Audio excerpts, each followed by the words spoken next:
بسم الله الرحمن الرحيم. يا أيها المزمل قم الليل إلا قليلا نصفه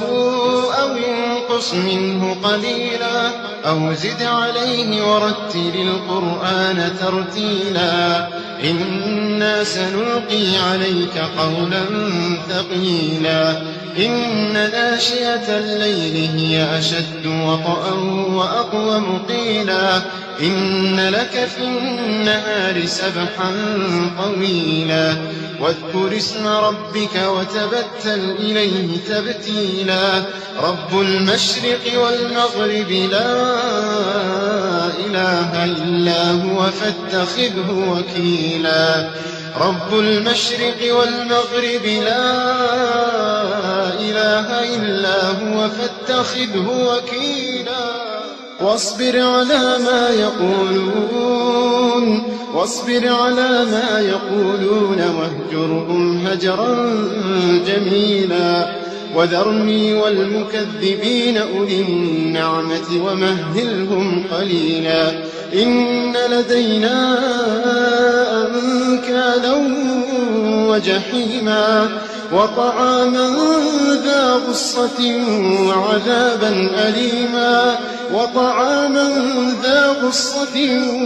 وعذابا أليما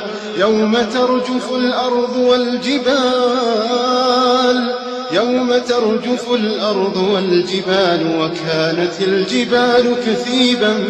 مهيلا يوم ترجف الأرض والجبال وكانت الجبال كثيبا مهيلا إنا أرسلنا إليكم رسولا شاهدا عليكم كما أرسلنا إلى فرعون رسولا فعصى فرعون الرسول فأخذناه أخذا وبيلا فكيف تتقون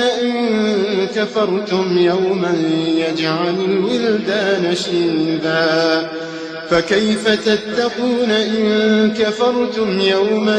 يجعل الولدان شيبا السماء منفطر به كان وعده مفعولا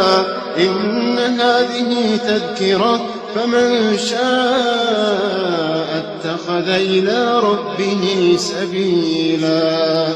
إن ربك يعلم أنك تقوم أدنى من ثلثي الليل ونصفه وثلثه وطائفة من الذين معك والله يقدر الليل والنهار علم أن لن تحصوه فتاب عليكم فاقرؤوا ما تيسر من القرآن علم أن سيكون منكم مرضى وآخرون يضربون في الأرض يبتغون من فضل الله وآخرون يقاتلون في سبيل الله فاقرؤوا ما تيسر منه وأقيموا الصلاة وآتوا الزكاة وأقرضوا الله قرضا حسنا وما تقدموا لأنفسكم من خير تجدوه عند الله